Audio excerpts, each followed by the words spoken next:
Hello everyone, मैं हूं अरविंद और आप सभी का मेरे YouTube channel AKS academy for CSM बहुत बहुत स्वागत है गाइस। तो गाइस आज का हम लोग का टॉपिक है मध्य प्रदेश के पर्वत एवं पठार। तो आज हम लोग इसके बारे में बहुत ही डीप में स्टडी करने वाले गाइस। तो गाइस आप सभी लोगों से रिक्वेस्ट है गाइस, आप लोग सभी लास्ट तक वीडियो में बने रहिए ताकि जितने भी एमसीक्यूज मैं आपको सॉल्व कराऊंगा उसके बारे में बहुत सारी चीज़ें जो बताऊंगा मैं आपको, आप नोट डाउन कर लीजिए। और जो आपके एग्जाम आने वाले हैं एमपीपीएससी 2020 का जो एग्जाम आपका जून में होने वाला है, और एमपीएसआई और एमपी पुलिस, गाइज एमपी के जितने भी एग्जाम होंगे उसके पॉइंट ऑफ व्यू से बहुत बहुत ज़्यादा इंपॉर्टेंट है। तो गाइज आप प्लीज वीडियो के लास्ट तक बने रहेगा। और गाइस चलिए बढ़ते हैं आगे। और गाइस आगे बढ़ने से पहले जो लोग भी अभी तक मेरे चैनल को सब्सक्राइब नहीं किए तो गाइस प्लीज चैनल को सब्सक्राइब कर लीजिएगा। उसके बाद जो बेल आइकन है उसको प्रेस कर दीजिएगा ताकि मेरा जो भी नया वीडियो आएगा उसका नोटिफिकेशन आप तक पहुंचता रहेगा। तो गाइस चलिए हम लोग बढ़ते हैं आगे। तो देखिए इसमें एक प्रश्न है, अरावली पर्वत मध्य प्रदेश के कौन से भाग में स्थित है। देखिए पहले आपको पता होना चाहिए मध्य प्रदेश का डायग्राम आपको ऐसे बनाते आना चाहिए, ठीक है गाइस। ये आपका यहाँ पे है आपका राजस्थान, ठीक है। तो राजस्थान है और जो अरावली पर्वत है वो राजस्थान से लेके पूरा दिल्ली तक फैला हुआ है और उधर पाकिस्तान तक फैला हुआ है। तो जो अरावली, तो आपको यहाँ पे पता चल गया कि आप कौन से स्थान में आएगा। ये मध्य प्रदेश को आप 4 भागों में काटेंगे। तो यहाँ पे जो ये वाला जो रीजन है ना, ये वाला रीजन, यहाँ पे आपका अरावली पर्वत जो है लगता है। तो ये कौन सा भाग है, ये है उत्तर, है उत्तर ये वाला है, पश्चिम ये वाला है। तो कौन सा रीजन आ जाएगा, उत्तर पश्चिम, ठीक है गाइस। तो उत्तर पश्चिम बहुत बहुत इंपॉर्टेंट। और अरावली पर्वत के 2-3 क्वेश्चन इस टाइप से पूछा जाता है। सबसे पुरानी पर्वत श्रृंखला जो है वो अरावली पर्वत श्रृंखला है। और सेकंड चीज, सबसे अपर्दित, मतलब कि जिसका बहुत ज्यादा अपर्दन हो चुका है क्योंकि बहुत पुरानी है, बारिश में धूप में इसका अपर्दन बहुत ज्यादा हो चुका है। तो गाइज सबसे अपर्दित पर्वत श्रृंखला वो भी अरावली पर्वत श्रृंखला है। गाइज ये आपका राजस्थान में इसकी सबसे ऊंची चोटी है माउंट आबू में है। इसकी ऊंचाई 1727 मीटर है, समथिंग 1727 मीटर ऊंची है, ठीक है गाइस। चलिए बढ़ते हैं नेक्स्ट क्वेश्चन में। तो अरावली पर्वत के आपको समझ में आ गया होगा अरावली पर्वत। चलिए नेक्स्ट क्वेश्चन है हमारा, मालवा का पठार किस प्रकार की चट्टानों से मिलकर बना हुआ है। तो गाइज मालवा का पठार जो है वो दक्कन ट्रैक की चट्टानों से मिलकर बना हुआ है। तो गाइज मालवा का पठार आपका कहाँ, एमपी के कौन से रीजन में आता है गाइज, ये आपको मालूम होना चाहिए। देखिए ये आपका है एमपी का मैप, ये वाला जो रीजन है ना, ये वाला, ये पूरा मालवा का पठार है। ये है मालवा का पठार और ये किस प्रकार की चट्टानों से मिलकर बना है, तो दक्कन ट्रैक। नीचे जो है वो आपका सतपुड़ा है, ये आपका रीवा पन्ना है, रीवा पन्ना पठार। ये है आपका मध्य भारत का पठार, ये आपका मध्य भारत का पठार। और ये जो है ये बुंदेलखंड का पठार। और ये यहाँ से एक जाती नर्मदा सोन घाटी। और नीचे वाला जो रीजन है ये वाला, ये सतपुड़ा, ठीक है गाइस। चलिए ऐसे मैं आपको मैप के माध्यम से हर एक क्वेश्चन में बताता रहूंगा तो आपको आपके माइंड में सेट हो जाएगा कि मालवा का पठार कहाँ पे है, मध्य भारत का पठार कौन सा है, ठीक है गाइस। चलिए आपको समझ में आ गया मालवा पठार किस प्रकार की चट्टानों से मिलकर बना, तो दक्कन ट्रैक। थर्ड क्वेश्चन है हमारा, मालवा के पठार की सबसे ऊंची चोटी कौन सी है। तो देखिए मालवा के पठार की जो सबसे ऊंची चोटी है वो है सिगार की चोटी, जिसकी ऊंचाई भी पूछा जाता है कितने मीटर ऊंची है, तो 881 मीटर ऊंची है, ठीक है गाइस। मालवा पठार की सबसे ऊंची चोटी कौन सी है, सिगार की चोटी, जो कि 881 मीटर ऊंची है, ठीक है। मालवा पठार मैं आपको बता चुका हूँ कहाँ पे है, मध्य प्रदेश में। मतलब कि मैप बना के फिर से बता देता हूँ आपको। तो ये आपका है एमपी का मैप, सॉरी बहुत बड़ा बन गया। ये आपका मैप है एमपी का। तो ये वाला जो रीजन है, ये वाला, ये आपका पूरा मालवा का पठार है, ठीक है गाइस।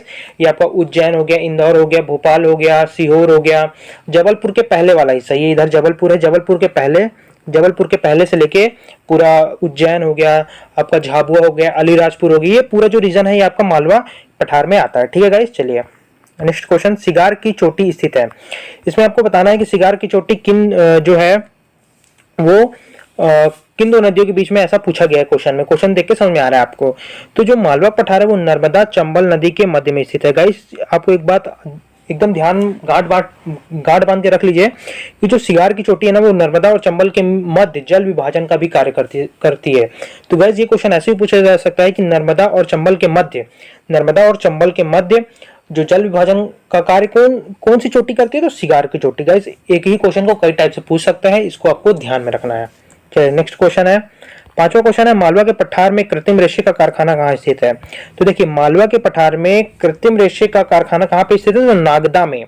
ठीक है, नागदा में। और नागदा कौन से जिले में आता है गाइस, ये भी आपको पता होना चाहिए। तो कौन से जिले में, उज्जैन। एक क्वेश्चन को कई प्रकार से पूछ सकता है, तो आपको पूरा डिटेल पता होना चाहिए हर क्वेश्चन का। तो मालवा के पठार में कृत्रिम रेशे कारखाना कहाँ पे है, नागदा में है।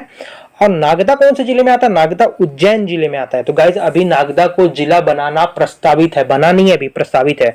तो गाइज अभी नागदा जिला बना नहीं है, अभी नागदा उज्जैन जिले के अंतर्गत आता है। मे भी हो सकता है इन फ्यूचर में 1-2 साल में नागदा जिला बन सकता है, लेकिन अभी बना नहीं है। ठीक है गाइज, चलिए नेक्स्ट क्वेश्चन।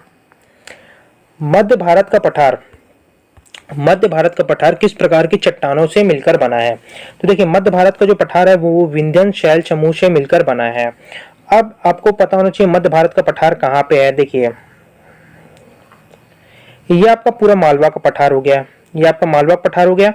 अब ये वाला जो रीजन है ना, ये वाला रीजन, ये वाला रीजन है आपका विंध्यन शैल समूह, मतलब कि आपका ये है मध्य भारत का पठार, ये आपका मध्य भारत का पठार। ठीक है, मध्य प्रदेश का टॉप मतलब ये इधर आपका ग्वालियर हो गया, भिंड हो गया, मुरैना हो गया, और इधर आपका क्या बोलते हैं, नीमच हो गया, रतलाम हो गया और मंदसौर हो गया, ये सब जिले इधर हैं। तो ये सब जिले जो है वो आपके मध्य भारत के पठार में आता है। ठीक है गाइस, चलिए नेक्स्ट क्वेश्चन। चंबल नदी स्थित है, चंबल नदी कहाँ पे स्थित है। तो चंबल नदी जो है आपका, वो आपको पूछा कौन से पठार में स्थित है। तो चंबल नदी जो है मध्य भारत के पठार में स्थित है। ठीक है गाइस, मध्य भारत के पठार में स्थित है। आपका 3rd नंबर जो हो जाएगा राइट आंसर हो जाएगा। नेक्स्ट क्वेश्चन है, बुंदेलखंड का पठार किस प्रकार की चट्टानों से मिलकर बना हुआ है। ठीक है, तो जो बुंदेलखंड का, पहले तो आप समझिए बुंदेलखंड का पठार कहाँ पे है। ठीक है, ये आपका एमपी का मैप हो गया। तो ये वाला जो रीजन है ना, यहाँ पे तो ये आपका मध्य भारत का पठार, ये इसके अलावा ये वाला जो रीजन है ना, ये वाला रीजन, ये है आपका बुंदेलखंड का पठार। टीकमगढ़, सागर, दमोह, ये जो है पन्ना हो गया, ये बुंदेलखंड के पठार आता है। ये किस प्रकार की चट्टानों से मिलकर बना है। तो ये नीस ग्रेनाइट की चट्टानों से मिलकर बना है। ठीक है गाइस, बुंदेलखंड का पठार जो है नीस ग्रेनाइट चट्टानों से मिलकर बना है। चलिए नेक्स्ट क्वेश्चन है, क्वेश्चन नंबर 9 है, बुंदेलखंड के पठार की सबसे ऊंची चोटी। तो बुंदेलखंड के पठार की सबसे ऊंची चोटी कौन सी है, सिद्ध बाबा बुंदेलखंड के पठार की सबसे ऊंची चोटी। अगर इसकी हाइट पूछा जाए तो 1172 मीटर ऊंची है। ठीक है, 1172 मीटर ऊंची है। बुंदेलखंड के पठार की सबसे ऊंची चोटी कौन सी है, सिद्ध बाबा, जिसकी हाइट कितनी है, 1172 मीटर। चलिए नेक्स्ट क्वेश्चन है, रीवा पन्ना का पठार किस प्रकार की चट्टानों से मिलकर बना हुआ है। तो देखिए रीवा पन्ना का पठार जो है विंध्य शैल समूह से मिलकर बना हुआ है। रीवा पन्ना का पठार अगर डायग्राम में अगर आपको बताने बोला किसी ने, तो कहाँ पे है। देखिए ये आपका मध्य भारत का पठार, ये यहाँ से। ठीक है, ये वाला रीजन आपका बुंदेलखंड का पठार हो गया। और ये वाला जो रीजन है ना, रीवा, सतना, कटनी, आपका जबलपुर से थोड़ा सटा हुआ इलाका जो है वो रीवा पन्ना पठार में आता है। पन्ना जिला भी रीवा पन्ना पठार में आता है। ठीक है, तो इस प्रकार की चट्टानों से बनकर बनाई गई रीवा पन्ना पठार विंध्य शैल समूह। ठीक है, चलिए नेक्स्ट क्वेश्चन है, रीवा पन्ना के पठार की सबसे ऊंची चोटी कौन सी है।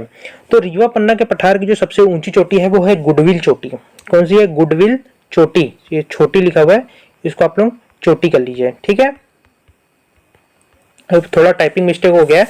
तो रीवा पन्ना के पठार की सबसे ऊंची चोटी कौन सी है, तो कौन सी है, गुडविल चोटी है, जिसकी हाइट कितनी है। अगर हाइट भी पूछा जाता है गाइस तो आपको पता होना चाहिए 752 मीटर ऊंची है रीवा पन्ना पठार की सबसे ऊंची चोटी गुडविल चोटी की अगर हाइट पूछा जाए तो 752 मीटर।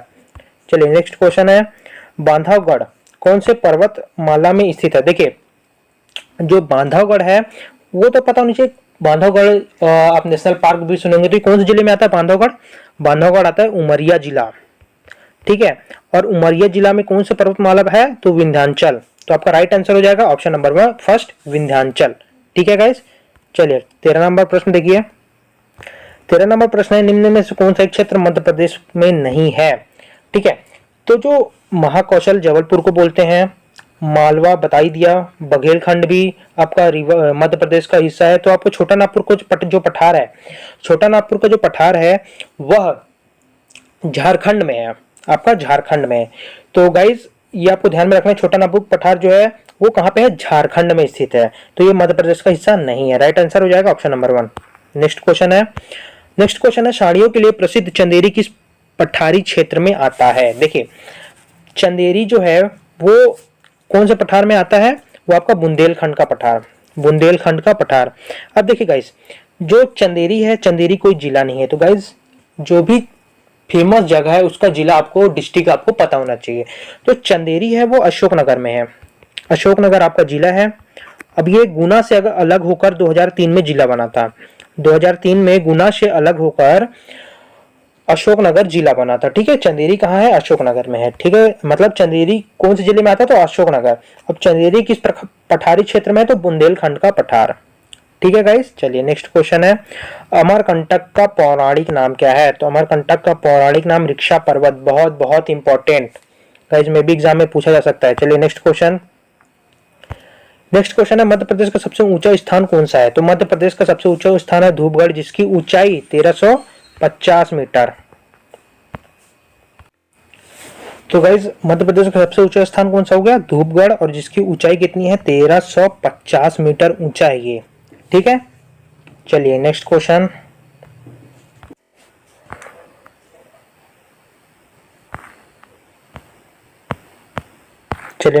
है हमारा 17 नंबर प्रश्न है सभी पठारों में से सर्वाधिक काली मिट्टी किस पठार में पाई जाती है।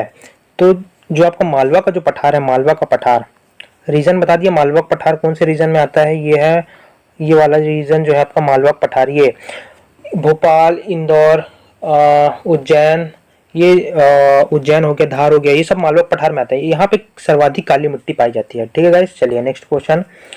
रीवा पन्नग पठार में हीरा किस स्थान पे पाया जाता है। भारत का एकमात्र क्षेत्र जहां से हीरे का उत्पादन किया जाता है, तो वो कौन सा है, पन्ना। पन्ना किस प्रकार के पठारी क्षेत्र में आता है, रीवा पन्नग पठार। ठीक है गाइस, चलिए नेक्स्ट क्वेश्चन 19 नंबर। अब देखिए निम्नलिखित में से कौन से जलप्रपात रीवा पन्नग पठार के अंतर्गत आता है गाइस। तो जो रीवा पन्नग पठार के अंतर्गत जो आता है वो है चचई व केवटी। और दूसरा चीज मध्य प्रदेश का सबसे ऊंचा जलप्रपात कौन सा है, चचाई है। इसलिए चचाई जो है, चचाई जलप्रपात बहुत ज्यादा महत्वपूर्ण हो जाता है। तो चचाई जलप्रपात आपका मध्य प्रदेश का सबसे ऊंचा जलप्रपात है, ये भी आपको ध्यान में रखना है, एग्जाम में कई बार पूछा गया है। और दूसरा चचाई जलप्रपात किस प्रकार के पठारी क्षेत्र में आता है, तो रीवा पन्ना के पठारी क्षेत्र के अंतर्गत आता है। ठीक है गाइस, चलिए नेक्स्ट क्वेश्चन है बुंदेलखंड का पठार किस प्रकार की मिट्टी से बना हुआ है। ठीक है, बुंदेलखंड का पठार आप समझ गए, ये वाला रीजन ये आपका मध्य प्रदेश हो गया, ये वाला रीजन आपका ये आपका बुंदेलखंड का पठार ये किस प्रकार की मिट्टी से बना है, तो बलुई दोमट मिट्टी। आपका ऑप्शन नंबर 1 जो है राइट आंसर है। तो गाइज ये रहे आज के मध्य प्रदेश के पर्वत एवं पठार के टॉप 20 एमसीक्यूज। गाइज यदि यहाँ से क्वेश्चन आता है पर्वत एवं पठार, यहाँ से तो क्वेश्चन आता ही आता है इस टॉपिक से। तो गाइज इस टॉपिक से जितने भी क्वेश्चन आएंगे सब के सब आज के वीडियो में अगर आप लोग पूरा देखें तो गाइज बहुत ही बेनिफिशियल होने वाला है। यहाँ इसके अलावा आपसे एग्जाम में कुछ भी नहीं पूछा जाएगा। जितने भी चीज़ें मैंने आपको डिटेल में डिस्कस की बहुत ज़्यादा इंपॉर्टेंट है। तो गाइज आप फिर से एक बार वीडियो को देखिए, उसका नोट्स बनाइए और अपनी तैयारी को कंटिन्यू करिए। तो गाइज मिलते हैं नेक्स्ट लेक्चर में एक नए टॉपिक के साथ। तो गाइज आप लोगों को क्या करना है, गाइज जो लोग अभी तक मेरे चैनल को सब्सक्राइब नहीं किया तो गाइज प्लीज चैनल को सब्सक्राइब कर दीजिए, उसके बाजू में बेल आइकन है उसको प्रेस कर दीजिए, ताकि जो भी मेरा नई वीडियो आएगी उसका नोटिफिकेशन आप तक पहुंचता रहेगा। तो guys thank you so much, मिलते हैं नेक्स्ट लेक्चर में, तब तक के लिए गुड बाय।